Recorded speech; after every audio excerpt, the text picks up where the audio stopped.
सिनान कभी अपने कमरे में खाना नहीं खाता। क्या कुछ हुआ है?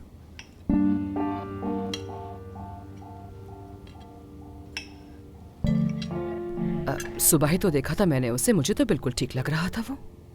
आखिर को वो माशाल्लाह एक जवान बच्चा है। हो सकता है किसी बात की वजह से उसका मूड खराब हो सकता है उसकी कोई दोस्त हो, उससे लड़ाई हो गई हो। सबा कैसी है सादिया? ठीक है, उसकी अम्मी भी ठीक है।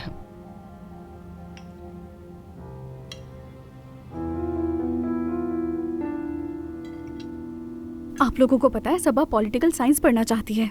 अरे वाह, ये तो बड़ी अच्छी बात है। मुझे खुद भी बड़ी हैरत हुई। इसमें ऐसी हैरत की बात क्या है तूबा? मुझे तो ये जानकर बहुत अच्छा लगा, क्योंकि ये इस बात की निशानी है कि सबा बहुत समझदार है। तुम लोग क्या तवक्को कर रहे थे कि वो एक घरेलू मुलाजमा है, वो सियासत नहीं पढ़ सकती? बिल्कुल नहीं बाबा, मेरा कहने का मतलब हरगिज़ ये नहीं था। वैसे एक बात कहूंगी, सबा और मरियम ही सारा काम करती हैं। नसरीन घर के काम नहीं करती।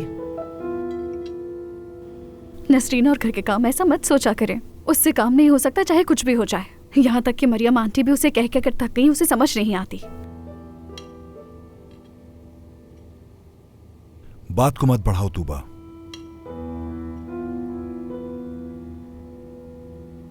अम्मी, नसरीन आजकल अपने बाबा के रिटायरमेंट फंड के सिलसिले में भाग दौड़ कर रही है और इसीलिए वो इस घर के काम नहीं कर पा रही है।